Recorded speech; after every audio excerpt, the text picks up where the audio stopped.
The information provided on lifeinterruptedradio.com is for educational purposes only. Welcome, everyone, to the Autoimmune Hour, Thriving to Surviving with Sharon Saylor. And oh my goodness, I am thrilled to be here again on another Friday night for a brand new episode of the Autoimmune Hour. I've just had an awesome time. Last week, I went to the beach with the grandkids and had an amazing time. And you know, something about just sometimes getting away can be so profoundly helpful. And you know, another thing that is wonderful is when you meet new, exciting, wonderful people.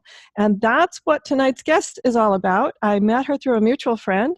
Nancy introduced me to Sharissa Bradley. She's a mother and teacher, and she originally went to school to be a psychologist. And after teaching for a few years, decided that wasn't her path. And she and I connected over that, because I'll tell you, I have a few degrees by the wayside that have helped me in what I'm doing now. But I decided that really wasn't going to be my path, that specific degree, but all about continual learning for sure. And that's what I love about the Autoimmune Hour. We get to continually learn. And tonight we're going to hear all about Sharissa's company and herself, as well as the company is called Independence Through Nutrition. And she started it in 2016 to help people reverse autoimmune disease, just like she had done with herself. She has a strong belief as food as medicine. As you know, so do I. I contribute just diligence to my nutrition as being a huge factor in my autoimmune experience going as well as it is, and being thriving for the majority of the time. And as I'm always candid and say, the doctors say I'm not cured, and I say, I don't care, I feel great. That's all that matters to me. And I attribute nutrition, sleep hygiene, and stress reduction. Those are probably my big things that I talk about. So tonight we're going to talk about her own journey with 4 autoimmune diseases. And after reversing her own decline, she started helping others do the same. And she's just absolutely passionate about changing lives. So welcome, Sharissa, to the show. Oh my goodness, I'm so much. You know, if you hear a little I don't know, a little slurring or something tonight, I'm actually fine. About an hour ago, I ate something and I'm having just a slight reaction to it. I'm fine. It's not like an allergic reaction per se, but everybody, I'm fine. Just ignore it. I've got a glass of water here and my wonderful chai tea, and we'll just do it. So welcome. Thanks for being on the show there. Thank you so much. I can't say that hasn't happened to me on several occasions. Anytime I eat at a restaurant, I get that little scratchy, like, oh, there's something maybe that wasn't quite right there. Well, you know what's fascinating to me is how delicate sometimes our nutrition can be, our food can be.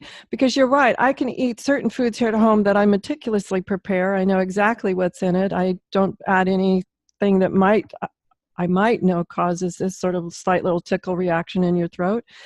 And yet, you're right, you can go out and have the same dish, and maybe it's just one spice. Maybe, you just never know. It's this one little thing that can cause a major tickle in your throat. So that's, I think, a frustrating part about understanding autoimmune, when people say, oh, food is medicine. And you're like, I don't see it that way.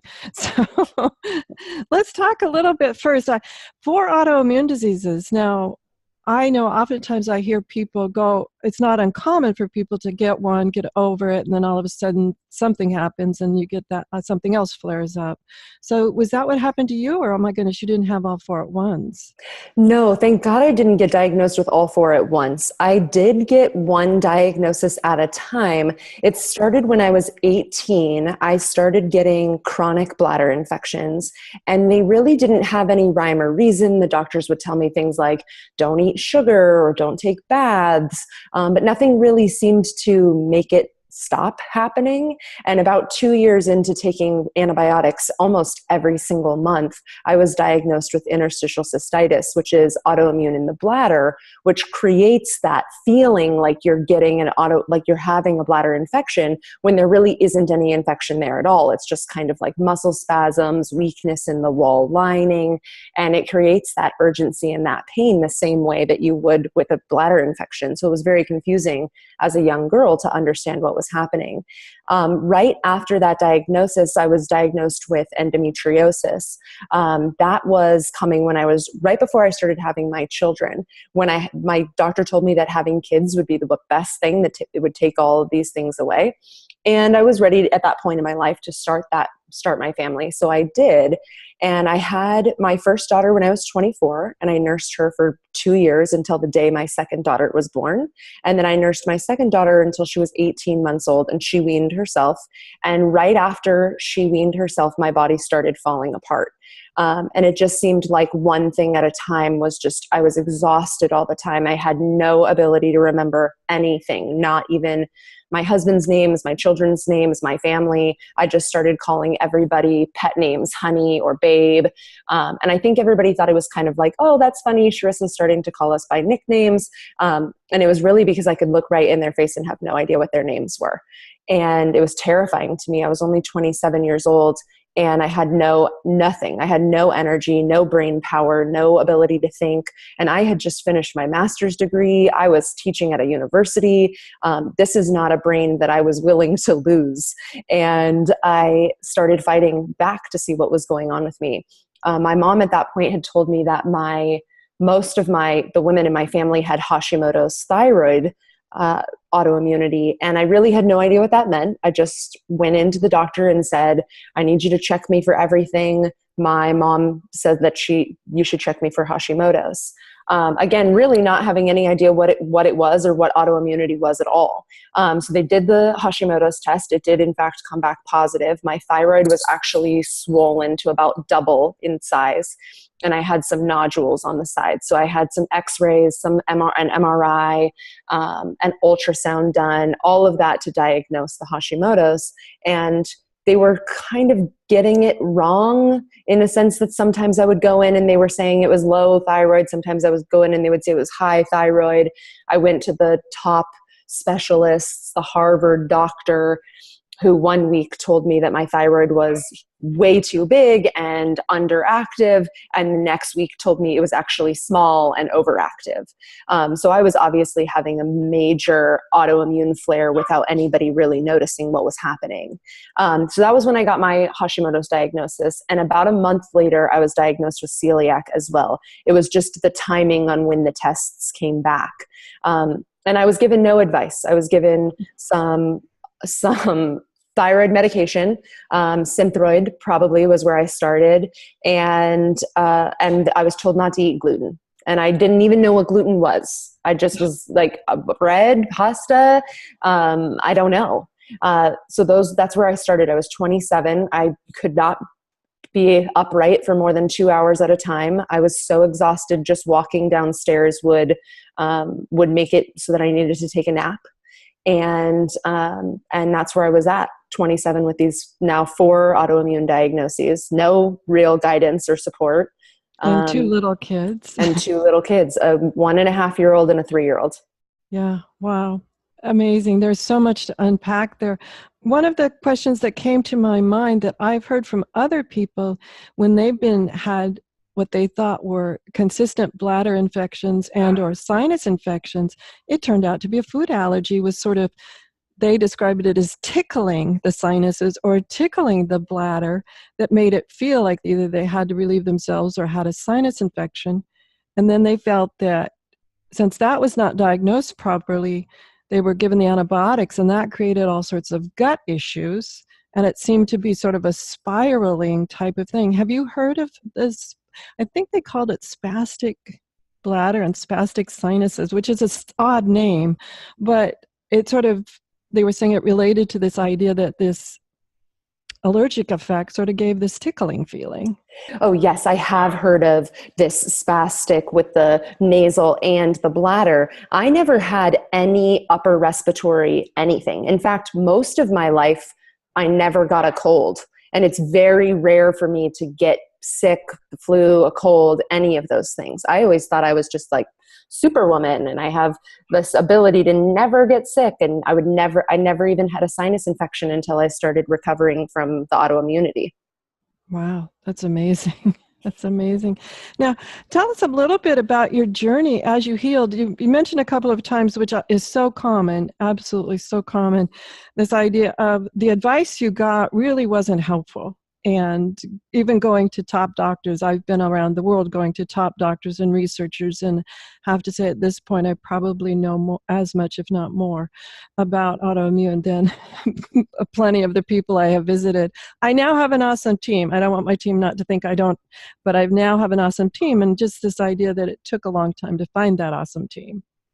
I feel the same way. I have a beautiful team of people now, homeopaths, naturopaths, a chiropractor, an acupuncturist, people like that, that really take the time to get to understand what's happening in the whole body. But before that, my experience with doctors was so traumatic.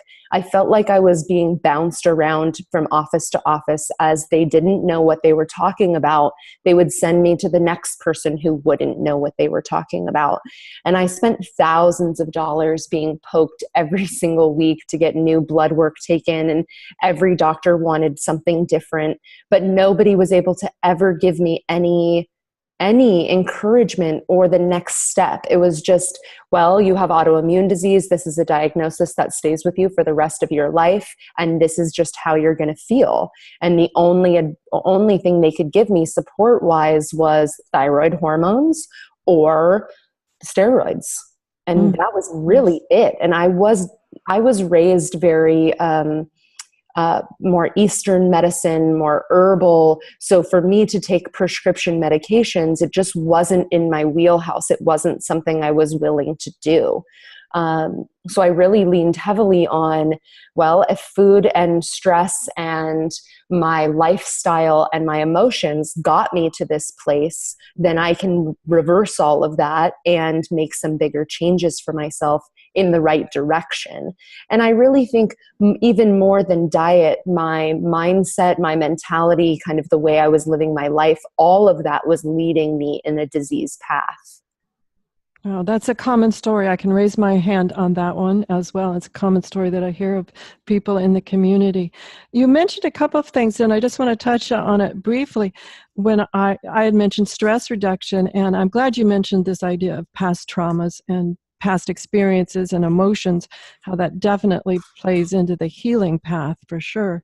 What first got you into this idea that, well, maybe if I just switch up my diet?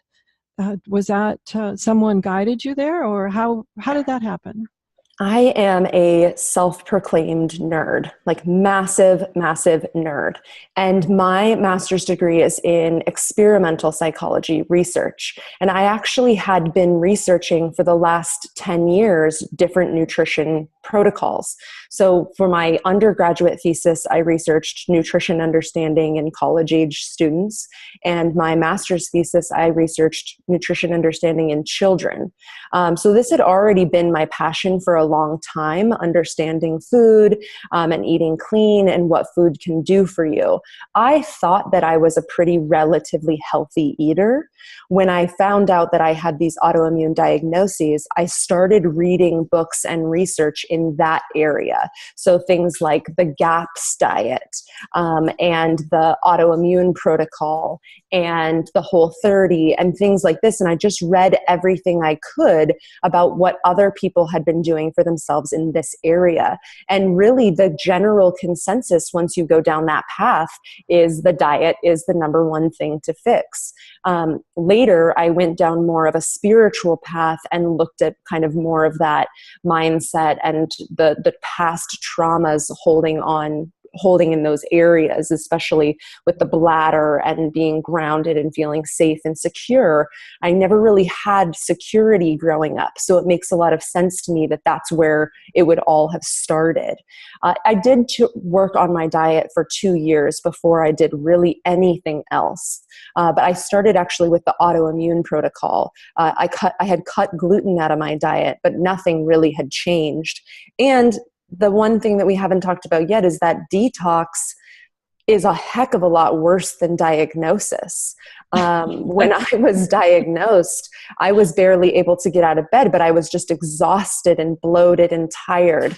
I had never experienced the pain and the trauma of detox before. Once I started the autoimmune protocol, I actually felt so much worse for about 6 months before I even started seeing any kind of light at the end of the tunnel. And I was grateful during that time for reading other people's personal accounts of what detox looked like for them. Yes, absolutely. Because a lot of times that people make it sound like it's a bit of a walk in the park. Oh, you'll feel like you have a cold or a flu or something. I'm like, not everyone. It's a detox can be a wide variety of symptoms too. So it's sometimes hard to nail down what is really happening. Oh, that's right. I'm probably detoxing because I'm eliminating things. Now, when you started the nutrition path and you said, did you go with a strict elimination diet, or how did you begin the path? Not at first. How did you choose the protocol? Well, at first I decided I would cut gluten out of my diet. And so that was the very first thing I did. But I went right from gluten foods to gluten-free foods, which are often worse, in my opinion, than gluten foods for trying to heal. So things like gluten-free bread, gluten-free pizza, gluten-free crackers and cookies and things like that. Then I was doing more research about celiac disease specifically, and they also mentioned casein and dairy products. I had always had a problem with dairy, so I quit eating dairy as well to see if that would help. When I didn't notice very many changes and I was still feeling just awful, completely awful, I probably could have given it more time. I'm also very impatient when it comes to my body and healing, and I just wanted to feel better so badly. I started looking into all kinds of elimination diets. I actually started with the GAPS diet, gut and psychology syndrome is the full name of that. It's an incredibly strict elimination diet. And basically I was just drinking bone broth for about 6 weeks. I just needed to cut everything out, basically, is what this protocol was saying. After I did the GAPS diet, which was way too strict for me and it really didn't fit with me, and it kind of felt more like I was pushing myself into an eating disorder, because that can happen when you're getting so strict with your diet. It can become something that is very controlled. And I did find myself being very controlled.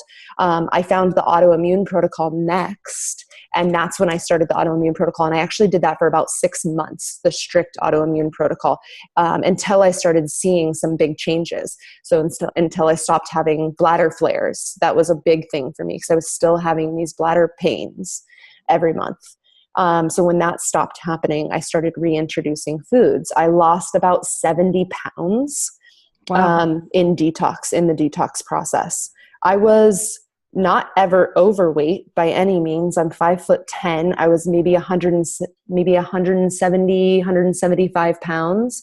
And I just seriously overcorrected, became almost like gaunt. You could see all of my ribs in my chest and in my stomach. And I went so far the other way. And I think that had something to do with the Hashimoto's. Going hyper and losing all of that weight, just kind of overcorrecting. After I started looking into more of a spiritual path and kind of more healing on those areas, that's when I started bringing more foods back into my diet and realizing that I didn't need to be so strict with myself. And that was actually causing a lot more pain and problems because I was being so strict about what was going in my body that I became kind of obsessed with it. Absolutely. One of the things as I went through the process of figuring out what exactly is my triggers, my food triggers, I had done a lot of elimination when under instruction of no gluten, no dairy, no eggs, no sugar, no nightshades. And pretty soon I'm like, what is there left? Mm-hmm. And I could relate to that part where you said there's this desire to overcorrect. And then I slowly was able to add things back in and understanding, taking the time to listen to my body and only adding one thing at a time, I thought was critically important for my path was, okay, I've eliminated all these things, but this just isn't going to work. And only adding in one thing at a time and then just sitting with it. Okay. How am I feeling? Like a few minutes ago when we first started, and it's cleared up already, I said there must have been something that I just ate that caused this little scratchiness in my throat. And I think it's critically important for what I did, and I'd love to hear your thoughts, is besides my own journal, I kept sort of a symptom/food journal. Like, okay, today I ate this, and, I got this little scratchy throat. But what I found was interesting, as I was on the healing journey, whatever that was maybe back 6 months ago, I would try it again, and now I could eat it. I had very similar experience. I had an anaphylactic reaction to tomatoes. Oh, wow. It was terrifying. It was terrifying. I'd never had a food allergy before in my life. And sensitivities, sure, dairy sensitivities, sure, but never anything that was an actual allergic response. And I had ordered a hamburger with no bun and said no tomatoes, was driving off, started eating it. There were tomatoes in it. I had only cut tomatoes out of my diet for about 2 weeks.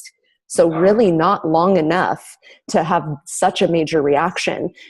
Within about 5 minutes, my throat was already closing up. My tongue was swelling.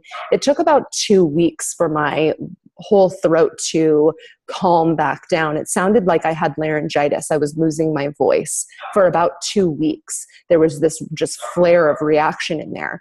I obviously cut the tomatoes out at that point. And that was about 3 years ago. And a couple of months ago, a friend invited us over for dinner. She's from Spain. She wanted to make us a traditional Spanish meal.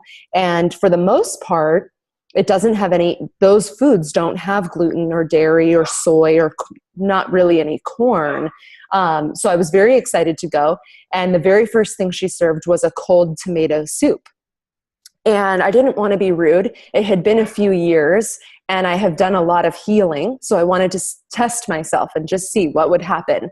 I ate the entire bowl of tomato soup without a single reaction, not even no joint pain, no swelling, no achiness, no autoimmune flares, no nothing came from it. So I was really impressed with my body's ability to heal itself. And I have done these little tests for myself along the way to just see, okay, can I handle a little bit of dairy? Can I handle a little tomatoes or a little bit of nightshades?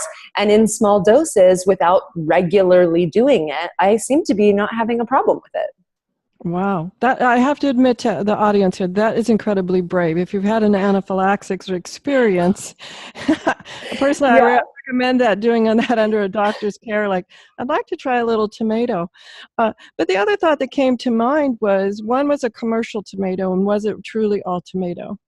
Because I've had an experience where I love apples. I eat a lot of apples. And yet one day I was somewhere else. They had apples on the menu. I ordered the apples and I had a terrible experience. I had sort of this burning sensation on my mouth and, my lips swelled up. But I still can eat apples. And my question has always been, what was on that apple besides apple? I totally agree with you. And I'm sure that it has something to do with the quality. When I ordered a hamburger, I'm sure it was a conventional, normal tomato grown with all of the pesticides, herbicides, all of these things without really any regulation. When I was at my neighbor's house having this beautiful tomato soup, this was all organic, very fresh, local. It didn't have any kind of nasty poisons or toxins in it. And I really believe that it was made with love and my heart was filled with love. And I think that was a safe place for me feeling okay. And I think when we go into eating new things or things that we've eaten before with that fear, that can definitely escalate our reactions too. And that may be what caused a lot of my sensitivity early on during my detox process was the fear that I had built up in my head over how much my food was hurting me. And now that I've changed that around to the food that I eat is medicine for me because I eat the foods that I know build me up and support me, I'm no longer afraid of what I'm putting in. And I think that fear being gone really plays a huge role in my ability to eat those things again. And don't get me wrong, I'm not eating tomatoes every day. I haven't incorporated tomatoes back into my diet. I very rarely eat nightshades. It was sort of a special circumstance. And I just felt really in awe of the situation. There's so much that I'm in awe of as my body goes through the healing journey, for sure. I'm glad you brought up fear though, because as you mentioned, that experience you had with that tomato, that particular tomato, one of the things that I've noticed, because I've had similar experiences, not all the way to anaphylaxis. I do have 2 items I'm definitely allergic to that I carry an EpiPen for. But I've had other experiences. Like I mentioned, my mouth got really warm and my lips sort of started to feel twingy and things like that. And fear is critically important to understand. And I put it sort of fear/anxiety. Because when that starts to happen, I do feel other little twinges start to happen in my body. And I know that that is my normal experience to anxiety, my normal anxiety experience. And I have to stop and almost talk myself back. Like, okay, Sharon, yes, your lips are a little tingly from this. But that other reaction, is that just anxiety from, oh my gosh, what's happening? And I think that plays a lot into our healing process of being able to distinguish between what is the true physical response and what is the memories recreating for us to keep us safe. I absolutely agree. And I have started recognizing that in myself as well, the anxiety and the fear response versus the actual food response. And lately, my anxiety has kind of moved into my joints. And this is a Hashimoto's thing as well, to have this kind of burning joint pain. When my anxiety gets higher, when I'm feeling fearful of things, I start to get this pain, this really horrible, horrible pain in the back of my neck. So bad, in fact, that last year I was going to go get tested for rheumatoid arthritis. My mom has 5 autoimmune diseases, and one of them is rheumatoid arthritis. And I got so fearful of having another diagnosis that the pain was getting worse and worse and worse as I became more fearful of it.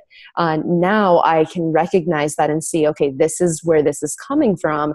And I can start to kind of relax myself, and instead of perpetuating it, making it worse, and then having this new, almost brand new autoimmune flare.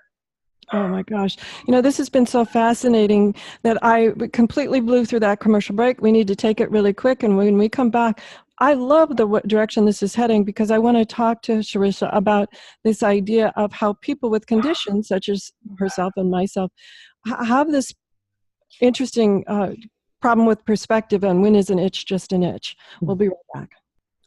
Welcome back, everyone, to the Autoimmune Hour. I'm here with Sharissa Bradley, and I don't know why I can't say her name. Apologizing again. I don't know. I'm sort of tongue-tied today, but that's okay. If that's all there is, life goes on, right? Anyway, we've been having this amazing discussion here that's so powerful, and I think it's raw and real between 2 people who are thriving regardless of their diagnosis. And I wanted to continue down this track because I think a lot of people who don't have an autoimmune, even people close to us, don't understand this concept of fear. And it's real. It's absolutely real. And we are able to talk ourselves off the edge. We're able to go, okay, that's my fear response. That's not a flare, whatever. But did you find, as you're going through this learning process of your own body and distinguishing between the different responses that your body's giving you, it's sometimes, I best describe it to my care providers, if I lose perspective on when an itch is just an itch.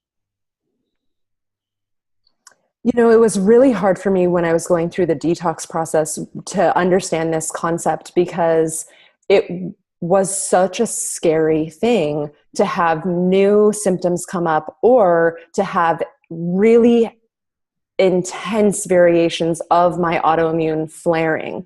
For instance, when I had a thyroid flare, my thyroid would actually swell, and you'd be able to see the size of my thyroid underneath in my neck. Then I would be that fear of, this is part of the detox process. It's not a new flare or a new symptom. And I think that it took me years, 3 years. I'm still, every day, if something comes up, like, is this a new thing, or is this an old thing, or is this just a human thing? And everything that comes up, a headache, every time I sneeze, anytime I have an ache or a pain even from doing something I love, like going for a hike, if it's taking me too long to recover, all of that fear still comes up. And I think the challenge has become, overcoming it and being able to recognize that. And I think that it's ongoing, and it's always going to be a process. I mean, for me, I'm speaking for myself, I guess I should say, that even when it comes up now, even this last week, the last 2 days, I had a headache in the middle of my forehead, and it was just the strangest, most horrifying headache. And then even still, I get in those cycles of, well, what is this? Is this another thing? Is this part of autoimmunity, or is this just a mom headache? Just regular headache from dealing with my regular life. I still think I have to battle myself. The nice thing is as time has gone on, that battle has gotten a lot shorter, and it almost has become laughable. Like, ha ha ha, no, it's fine. I haven't eaten or done anything badly. And I'm going to be okay. But I do kind of go through this role in my head. Okay, what did I eat? How much did I sleep last night? Did I have a fever recently? Have I been too stressed? Am I overworking myself? Do I need to cut back? And all of those fears and all of those thoughts kind of cycle in, and I have to back it up and say, no, you're a mom, you're tired, you probably need to drink some water, and everything is going to be okay. But that coaching, that mental coach that has come in the last few years has taken a lot of practice and a lot of time to be the voice of reason. Oh, absolutely. Verbatim. That's kind of the game that the mind plays on me as well, is this idea of, okay, I don't want to lose perspective. And then but I also, at the beginning of these things, I also don't want to throw myself into a major flare. And as you said, go down through that mental checklist of all of the things that I know keep me in the thriving and the right direction towards optimal health. So anyway, I want to make sure that we have time to talk more about your independence through nutrition. So let's talk a little bit about how you help people understand nutrition. It's because one thing I've noticed is that no two bodies are alike. I could be sharing, okay, this is what I can't have, and and the other thing that I find frustrating is I can eat certain things in Europe that I can't eat here in the States, or vice versa. So let's talk about nutrition and just some of the learnings that you share with your clients. Okay. As an educator, because that's where I've come from, that's my background. I learned how to teach. I've been teaching most of my life in some capacity or another. And I love education. And I think that it's an incredibly vital part of the nutrition understanding process is to really understand what food is and what it's doing for us. And I think traditionally we look at food and diet as a vanity thing. We look at it like, well, I don't weigh the amount that I want to weigh, or I don't look the way I want to look. And so we go to diet and food as a way to change the way our body looks, without really thinking about the fact that every single thing that we're putting in is having a biological response in our body as well. It can be turning on genes that we don't want to turn on, or triggering responses that we don't want to trigger. For instance, gluten triggers a response, a chemical in the gut called zonulin. Zonulin opens up chambers in the digestive tract, which makes it much more permeable,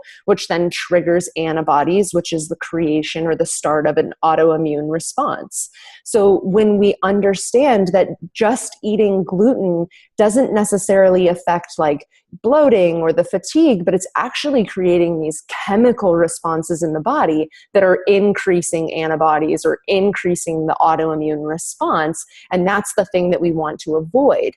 And I think by really getting to the nitty-gritty of what food is actually doing for us and what food can do for us if used appropriately, we really let go of a lot of those stigmas, and food becomes medicine. Where right now, food in general, or what we're calling food, I always laugh when I see the signs on the side of the freeway that say like food and gas, and it's like this, and I think that's not food. And the reason that we're so confused is because we think that these chemically processed foods that are made in a factory and pressed and all these different things to make it look and taste like something else, that is food and that's nourishment. And our body, every single cell in our body, our brain, every single organ, all of our blood, our oxygen, everything depends on the types of things we're putting in or on our body. And so for my practice, I really work with people to educate them and give them that understanding. I think traditionally when I would go to a doctor or a nutritionist or somebody who was going to help me with my diet, they would tell me things like, you need to eat this, here's this list of foods that you can and can't have, here's these things that you're allergic to, or you have to avoid this, or you have to do this elimination diet. But nobody ever took the time to explain to me why gluten was causing me to have a reaction, why dairy or casein, which I'd never even heard of, was causing such a massive response, or why vegetables that are categorized as a nightshade, which still most people that I say nightshade to have never even heard the term before. They don't understand why those things should be eliminated from our diet or why those things aren't helping us right now. So I can help people by giving them a list of things to do and don't do. But I prefer to teach people, to give the understanding of these are the way you should be putting your meals together. Your body needs protein. It needs fat. It needs the different colors of fruits and vegetables in order to thrive. And by giving that education, people are walking away with empowerment and knowledge and confidence, rather than walking out of my office feeling like, well, now I was just told a million more things to do, but I still have no idea why I'm doing it. They're really leaving with an education in that sense of, I am in control of my own life and my own destiny, and I can control whether or not I feel a certain way. So that's really behind my practice is an education. I want people to learn. I would love to be able to take my brain, put it in everybody else's brain, and then just let them walk around and tell everybody else. Absolutely. That's why we both have podcasts. Yes. But a couple of things I wanted to touch on is we were talking to Dr. Perlmutter one time, and I loved your explanation as well. He talked about it as just having our body is one chemical walking soup bowl, and whatever we put in changes the composition of the soup. So one day the soup can taste really good, and then we put something in that's not so good for us, and we change the composition of the chemicals in our body. And he was talking about how certain chemicals, when you mix them together, make not so good chemicals for us, that there are things that we shouldn't be putting in, or our body can't use in the appropriate ways. And once I had this metaphor, this visual of, okay, I'm just a soup bowl walking around and I'm changing the flavor of the soup on everything I eat. The metaphor, I love to think in metaphors and visuals. It really, in a way, spurred me into being a little more meticulous in what I was putting in my body, because I was walking around going, okay, do I really want to change the composition of the soup today? I love that. I've never heard that before, and I think that that's perfect. I also love metaphors because I think it gives us a clearer picture of what it is I'm trying to explain, or what we're trying to explain. And I love that, the soup bowl. And I'm going to use that because I think that that's so powerful. And I really do ask myself every time I put something in my body, is this going to make me feel better, or is this going to make me feel worse? And, the things that make me feel worse are just not worth it anymore. I get asked all the time at parties or events if I miss eating the cake or the pizza or things like that. Are they tempting to me? And I look at them like, just because I can't eat it doesn't mean like my mouth isn't like also salivating. But the pain that those things caused for me is so much greater than the desire to eat them again. That by asking myself this, is it going to make me feel better or worse, has really given me the ability to say like, that's going to make me feel bad. I don't need to do that. I think the critical point in my training was I mentioned the food journal / symptom journal. Were a few times that I would indulge in something like a birthday cake because it was a special event for everyone. And I would just have a bite or two. I wasn't eating the whole cake, guys, Just a bite or two. And I'd wake up the next morning and I'd go, why? My hips, my knees, I was just like every joint on fire. And I go, okay. And a couple of times of waking up on fire like that, metaphorically, I just now have no desire for birthday cake. It was kind of, I feel the same way. what is that? Negative reinforcement, I guess is what they call that. But it was a positive event. And I just wanted to quickly tap into the idea of nightshades just so people aren't aware. It's things like eggplants, white potato, tomato. There's a whole list of them. Just look up nightshades. And there are certain people that nightshade is actually a poison to them. So just look up nightshades and realize, and give yourself a test and see, like, okay, every time I eat eggplant, I wake up and something feels different. Well, avoid it for a while and see what happens. That's kind of the easy way to do it. Some other ideas about how we can go through, and I don't want to say diagnose ourselves, but I just don't want people to go through this idea of, okay, man, Sharon, I'm down to rice and a banana, which I have seen some people get to that point where, well, Sharon, if I eat anything else, and I don't think that's healthy. I talked to one woman who swore that, and good for her, but I just couldn't think it was healthy. Swore that white bread is the main thing, her main staple of her diet, and I'm like, wow. Just having one food, whether it was white bread or something more healthy, like, say, kale, is not healthy if you're only eating one food. I completely agree. I have patients who will tell me this when they come to my office, like, I eat McDonald's every single day and I never have a problem. But the minute I try to change my diet to something healthier, I feel awful and I feel sick. And the way I explain this to my patients is that when you're having those kinds of reactions where the only thing you can eat is white bread, what typically we see is that the gut has changed so dramatically that the bacteria in the gut that's being fed is not the kind of bacteria that we need in our gut. It's actually causing a lot of problems. And I like to tell people that it's like you've been flipped, like your bad bacteria has taken over the good bacteria, and the foods that would help that person are going to actually cause a lot of gas, a lot of bloating, and a lot of issues while those bacteria are dying or while that's changing off. So I recommend for people when they're getting down to that one or two things in their diet, and I was there. I was at that point where I was eliminating everything and nothing felt good to me. And I ended up doing bone broth for a couple of weeks just to give my body an opportunity to heal and repair and kind of take a break. And then I started incorporating foods really slowly, like warm vegetables in the broth and chicken in the broth and then avocado in the broth, and having these soups until I was able to incorporate foods back into my diet.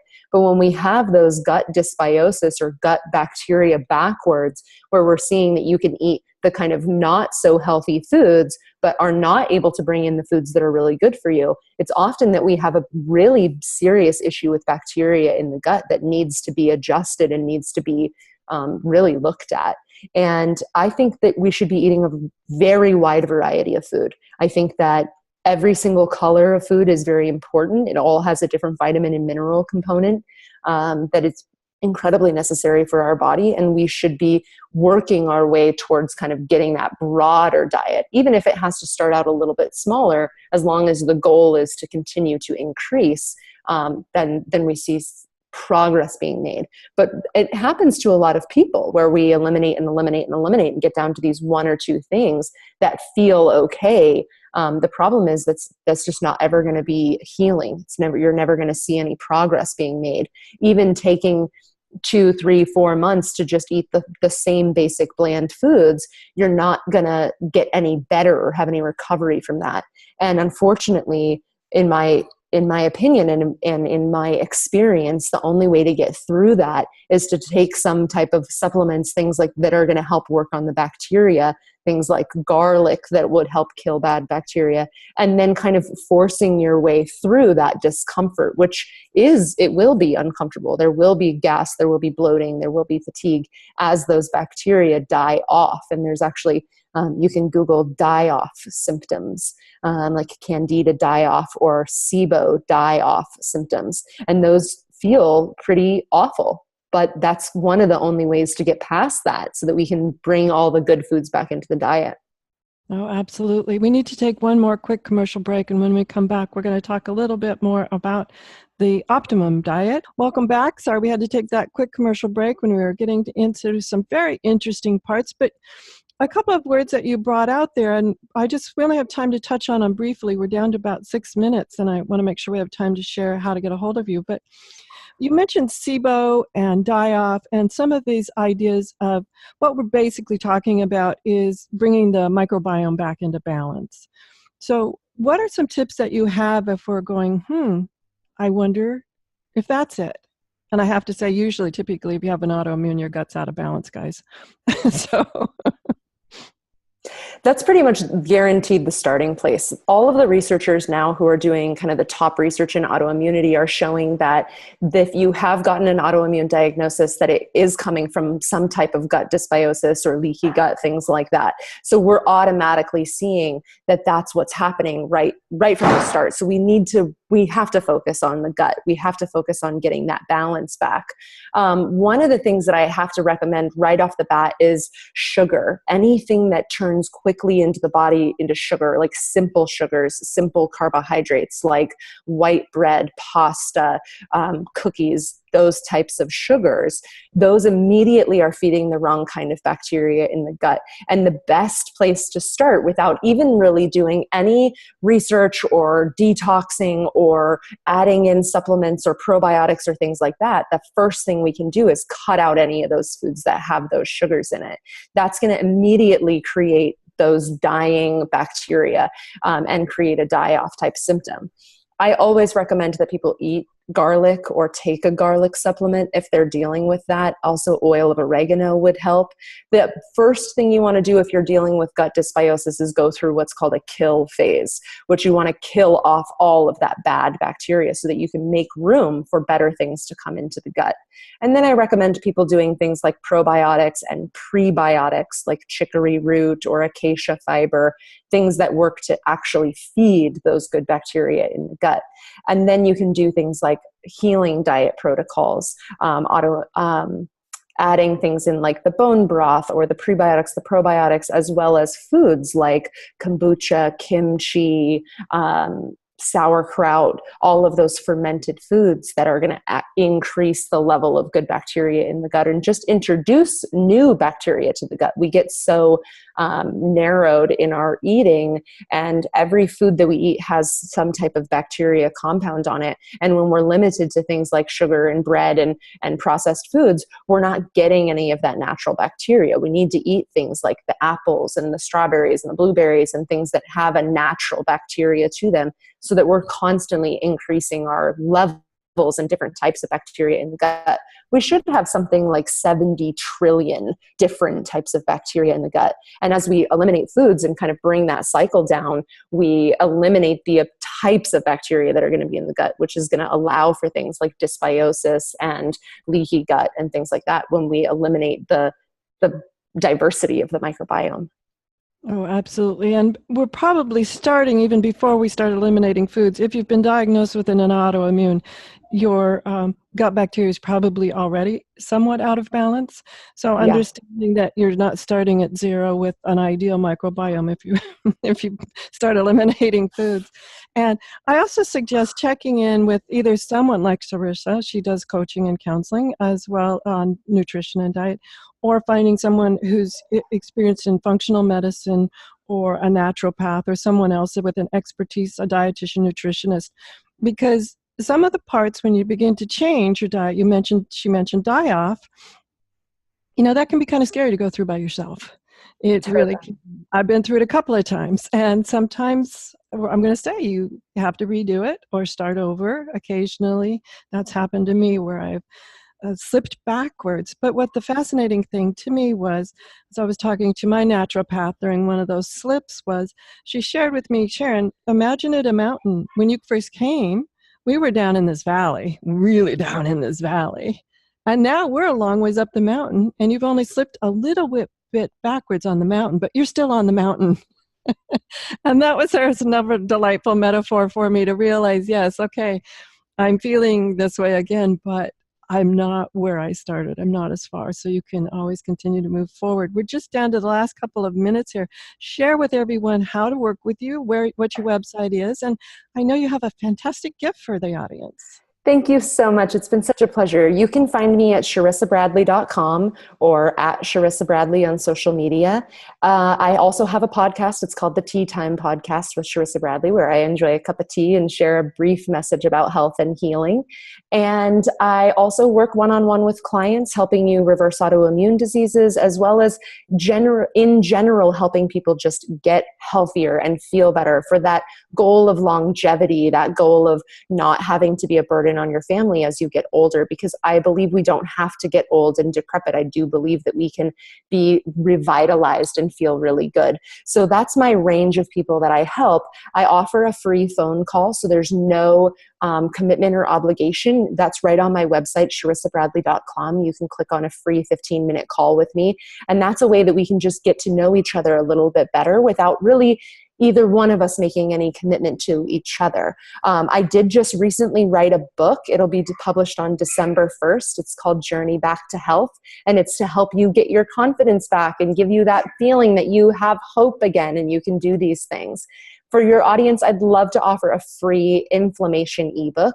It's 5 steps to help reducing inflammation. And with autoimmune disease or just any regular lifestyle, we have inflammation. That's like headaches, joint pain, achiness in the body, any of these, even skin diseases, skin problems, eczema, psoriasis, that's all inflammation underneath the surface. So these 5 steps will really help you to at least get a kind of kickstart on your journey to helping you fight some of that inflammation, fight some of that pain. And then when you're ready to work with me, you can give me a call, and I'd be so excited. Oh, fantastic. Thank you so much. And we'll have the spelling of her website up over at understandingautoimmune.com, as well as if you're listening to this, check out the transcript as well. Because a lot of times I like to just print out the transcript, get my highlighter and highlight the points I want to continually remember. So that's critically important while we do the transcripts over at Understanding Autoimmune. Everyone, join me next Friday for a brand new episode, 7 p.m. as always. And have a great week, whatever your adventure is. There's more to life than just this autoimmune. Make sure that you keep it all up. And I find having adventures, regardless of how you define an adventure, keeps it fun, enjoyable, and exciting. So have a great weekend, as I said, and enjoy. The information provided on lifeinterruptedradio.com is for educational purposes only. What you hear, read, and see on Life Interrupted Radio is based on experience only. The information presented here should never be used for any legal, diagnostic, or treatment purposes. Always seek sound legal, medical, and/or professional advice regarding any problems, conditions, and any of the recommendations you see, hear, or read here on Life Interrupted Radio.